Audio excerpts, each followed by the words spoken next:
Okay, so I'm going to do some work with you this week on a story called Happily Ever After by Barbara Blynham, and the copy of that story and all of the activities are attached in Show My Homework. So, writers tell stories for lots of different reasons. They tell them to connect with us, to share something important, to help us imagine a way of life that we don't know about, to record something that's past. And the story we're going to read this week is called Happily Ever After. And I'd like us to start by you just pausing this video for a couple of moments and either thinking about or making some notes about, or maybe even if you're doing this over the phone with a friend, talking about what the title, Happily Ever After, what does it make you think about? Okay, so I hope you've had time to think. And what you might have thought about are things like fairy stories, maybe, that have got a happily ever after ending. Princesses who fall in love, and princes, and how they get married. And I wanted to just think about the opening of our story before we actually read it. So the opening of our story goes like this. This is a story that my mother told me, not once, but several times, about a young girl called Bella. She was to become my great aunt, but it was a close run thing. It almost didn't happen, and then, finally, it did. So, pause this video again. How does that opening match, or perhaps not match, what you thought about the title? Okay, I hope you've had time to think there. So, for me, the fact that this is the opening tells us that this is a story that's been told several times definitely matches the idea of fairy stories that I thought of, with the title being Happily Ever After. If I think about all of the fairy stories that I can remember from when I was little, stories like Cinderella and Beauty and the Beast and Snow White, they were stories that I read again and again and again, or I got my mum to tell me again and again and again. So I think definitely the opening matches that idea. It matches it as well because it's clearly a story about a girl, about a young girl. If I think about all the fairy stories I've just thought about, they've all got young girls in them, so it matches it in that way. And the vast majority of those stories, they're stories about a girl on a quest for love and the obstacles that she has to overcome and the things that happen to her along the way. But they're always the young girl, when she meets the man of her dreams and finally falls in love, that's where the fairies stop. That's where the story rather stops. And that definitely seems to match, I thought, the opening of our story. This is a girl called Bella, and what happened to her was a close run thing. So there are some obstacles along the way. It almost didn't happen, and then finally it did, as if that's the end of the story. And indeed, when we read the story, that is the end of the story. So that's how it definitely matches the idea for me of fairy stories and happily ever after. But I wonder if any of you thought about ways in which that opening didn't kind of match the idea of fairy stories and happily ever after.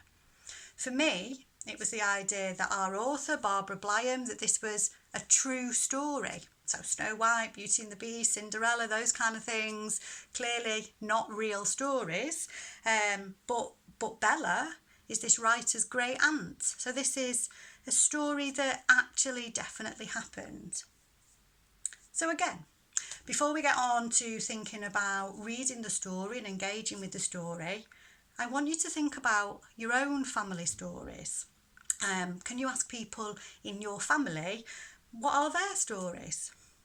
You'll often find that, just like the story we're about to meet, there are family stories about how mums and dads met each other and got together, or how grandparents met each other, how people split up, how somebody's uncle died and the story of that.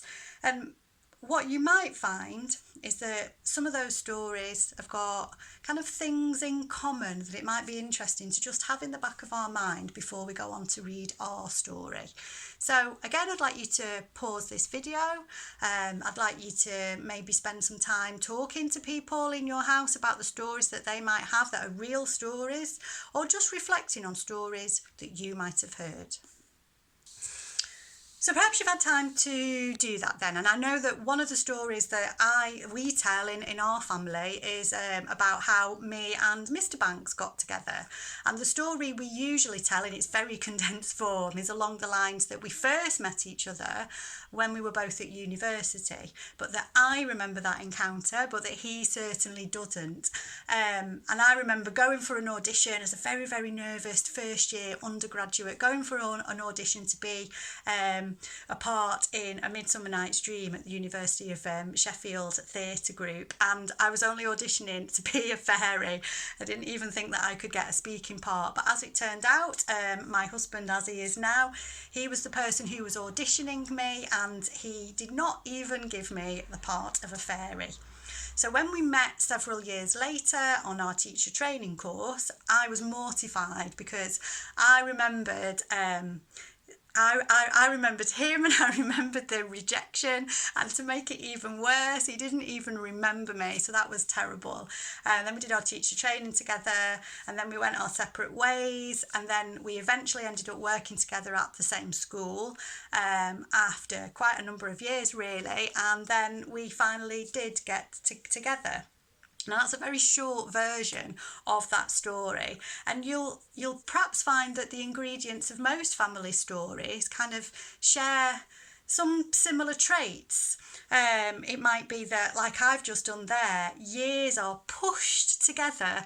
The story that I just told you there spans about 7 years, and yet I've told it you in about a minute. So it is. These family stories often have the sense that something inevitable was going to happen, even though they're quite random events that are just kind of accidental. It was accidental that my husband and myself ended up working at the same school, for instance. In the longer version of that story, kind of key moments I certainly dwell on. I definitely dwell on how terrible I found it to see the man who became my husband on teacher training, and that realisation that I remembered the crushing rejection of not being cast as a lowly fairy, and then this man who had rejected me not even recognising me. So key moments in family stories are often kind of dwelt on, and often the story will end quite abruptly because everybody in the family knows the rest of the story, so there's no reason to dwell on it. So perhaps these are some of the things that you yourself have kind of thought about and dwelt on when you're thinking about your own family stories, and then certainly when we go on now to read our story, we might see some similarities there. I'm going to ask you to pause the video now, and I'm going to ask you to spend the remainder of this first session really reading the story. There are some words I think that might help you. So you've got Shettle, which is a small Jewish town or village in Eastern Europe. A shul, which is a Jewish place of worship. It's also known as a synagogue.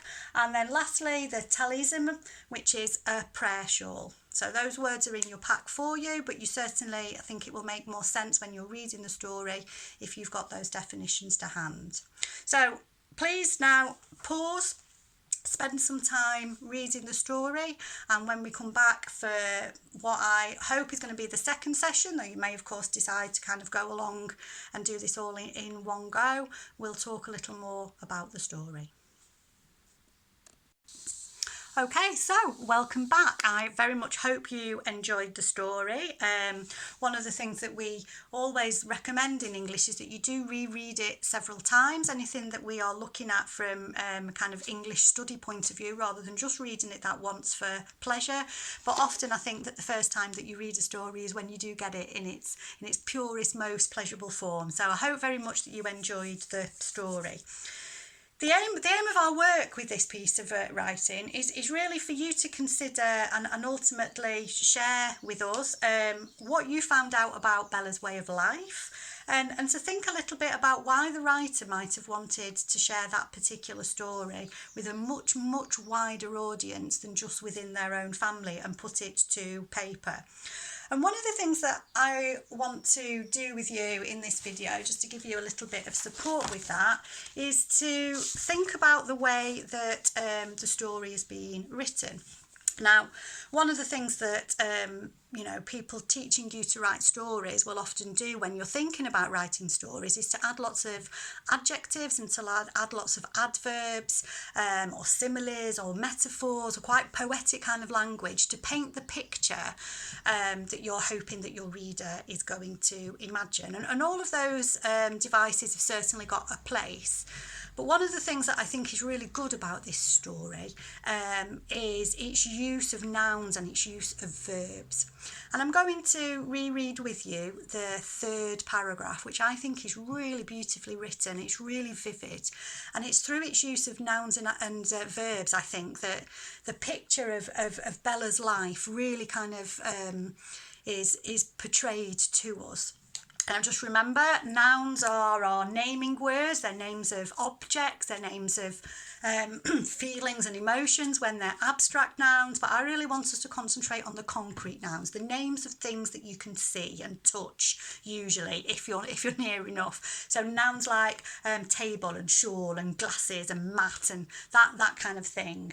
And remember verbs in its very, very simplistic form. Verbs are our doing words, they're our action words.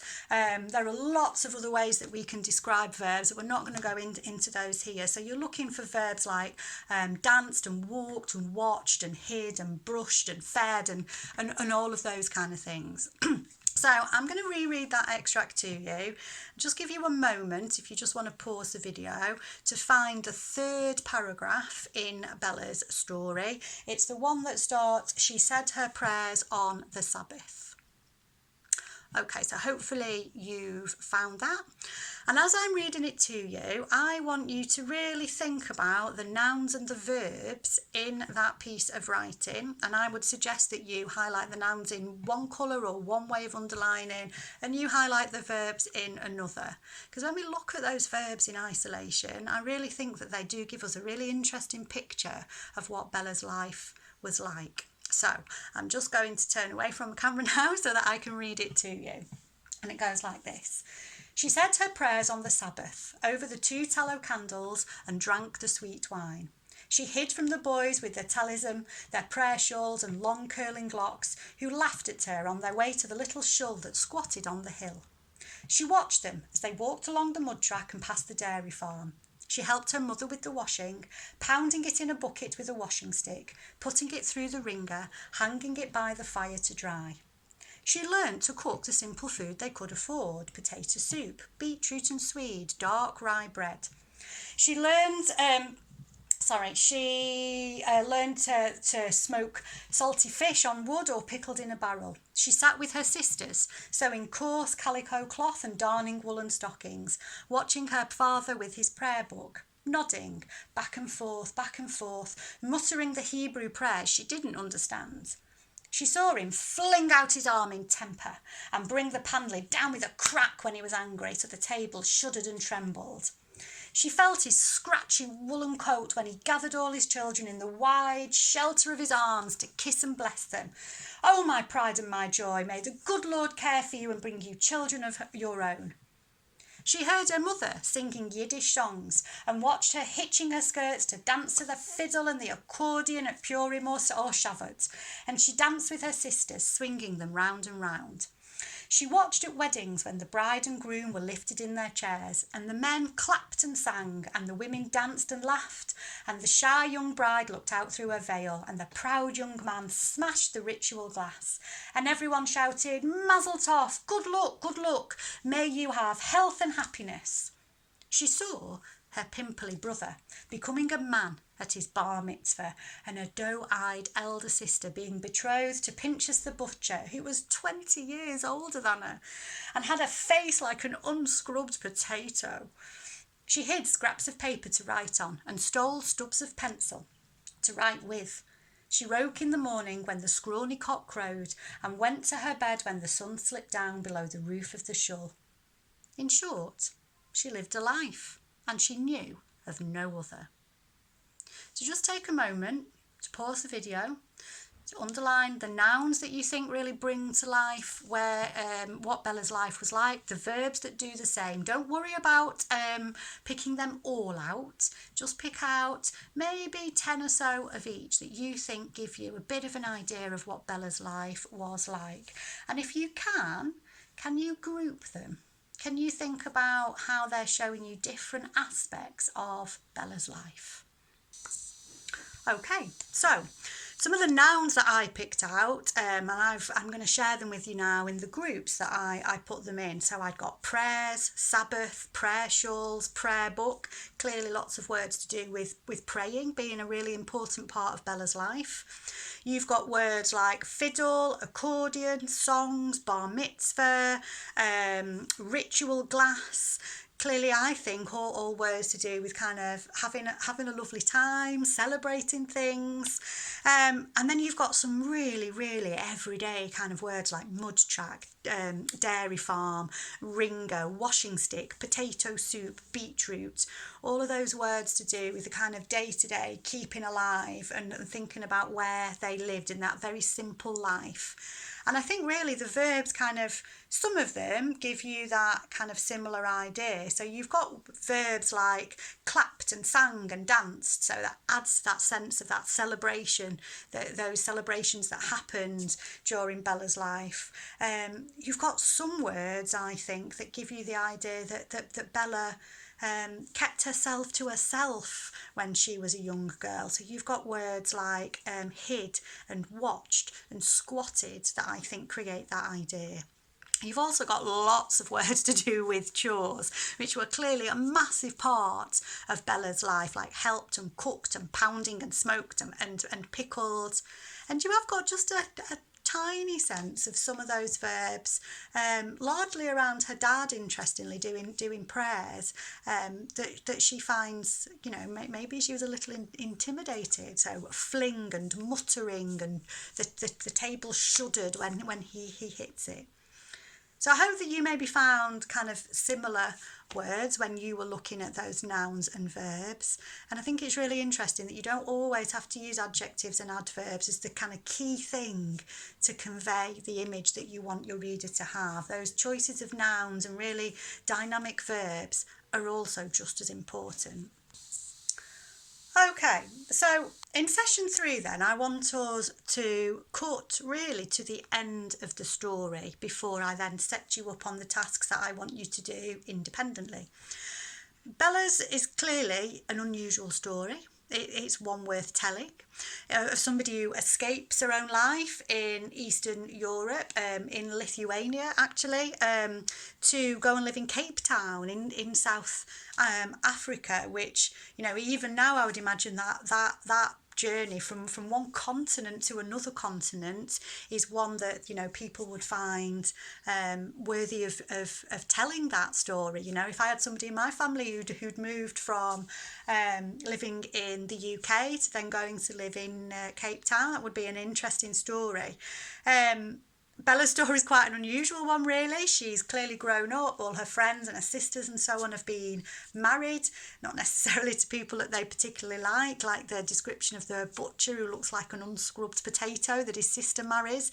But they've all got married. There's an expectation that girls at that time would get married. And so when Bella gets that invitation to emigrate and live in South Africa, and marry somebody there who seems to be quite well off, she undertakes that long journey there by herself, and as we know from reading the story, only a month later she endures that journey all of the way back again, rejected by the groom-to-be's parents, because the picture that was sent of Bella was the top half, and they weren't happy, unfortunately, with how tree trunk-like her legs were. So they reject her and send her back halfway across the world again.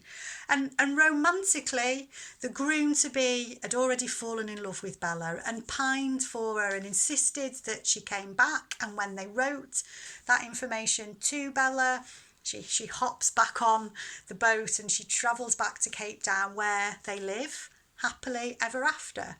And so that is an unusual story in and of itself.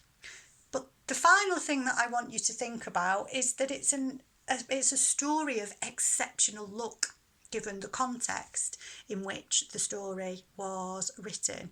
Because what we've mentioned very briefly at the beginning, and then I'm going to pick up on now as we get to the end, is that, as I say, this is a girl who's clearly Jewish, who lives in Eastern Europe. Specifically, she lived in a little village, a little town, a shul, in Lithuania.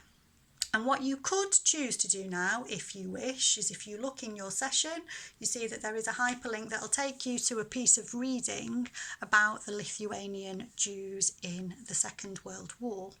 So if I was you, I would pause the video, I would have a little look at that link, and then we will pick that up when you've had a look at it. Okay, so you might have had a read of that. It might be that you prefer to listen to me talk a little bit and then make notes at the end of this little section. Because as it tells us at the start of the story, Bella, who is clearly Jewish, that's lots of detail gives us that all of the way through. She was born in the first decade of the 1900s. And she is somebody who, if she had stayed in Lithuania, she would more than likely have died in the Holocaust at the hands of the Nazis. In fact, 90% of Lithuanians, 220,000 Jews, were killed in World War II within 5 months of the Nazis invading in the summer of 1941. And indeed, independent Lithuania has never punished a single citizen for the Holocaust crimes. Interestingly, from a historical point of view, and then tragically from a human cost point of view, the pace of the mass murder was in fact documented. It was documented in something called the I'm not sure whether it's Jaeger or Jaeger report, written by Karl Jaeger, who was an SS Nazi commander, and he listed the number that were killed every day and often the way in which they were killed. You see, the Nazis invaded Lithuania after a full year in which the Soviet Union, so that's what now known as Russia, but the Soviet Union had also occupied Lithuania for a year, and it had been a very brutal occupation. And so what happened was that when the Nazis kind of came in and kind of pushed the Russian army out and took over Lithuania themselves, many Lithuanians kind of welcomed the Nazis like some kind of saviours. And the Nazis, in their turn, obviously already with their Holocaust agenda, their final solution of genocide of the Jewish people, they painted a picture of Jews as having been in league with the Soviets, and they fired up that anti-Semitism that unfortunately already was there in Lithuania, and it was often Lithuanians themselves that kind of pointed out where the Jewish people in Lithuania were living. Now, as the writer puts it, as Barbara Blyon puts it at the end of the story, Bella's own story carried her away from all of that. One of exceptional luck that she'd been taken over half the world away to live in Cape Town, because as she ends her story, Bella's story had carried her away from a world where her ma, her pa, her brothers, her sisters, her friend Sarah Potkin, and all the little Plotkins would have their house and haystacks burned and their blood spilled in the snow. So Happily Ever After, therefore, as the title of this story, takes on a much sadder and darker twist when you read it in that historical context. Okay, so I hope you've enjoyed listening to this first video that we've put together to move into phase 2 of our home learning offer. What we would like you to do now is to work through the rest of the activities to help you engage with this text. So there's a storyboard, there's a consideration of how time kind of switches at a key point of the story. There's a little bit where we're thinking about Bella's diary. There's a little bit where we want you to think about the role of women then in the story compared to perhaps to the role of women now. And we would like you to hand in for us just a couple of paragraphs of writing really that give us your reflections. So we would like to know, what did you learn about Bella's life? I'd like you to think a little bit about why you think Barbara Blyam told the story, and as you do that, I want you to touch on, did the historical context of the story, did that alter your reaction to it? And if so, why? And if not, why not? There's also some little resource for you to help you when you might get stuck, or to help you when you're thinking about, have I done all of the thinking that I could do around the tasks that I've been asked to do to engage with this story? And there's a little show my homework quiz that's not about the story, but it's about how you did the work around the story. Okay, very, very strange to be speaking to camera rather than to be speaking to a whole group of people that can talk with me and look a little bit puzzled, so you'll know that there's something that you've gone over a little bit too fast. But I very much hope that you enjoy the story happily ever after, and we look forward to hearing how you engage with it. Okay, thank you.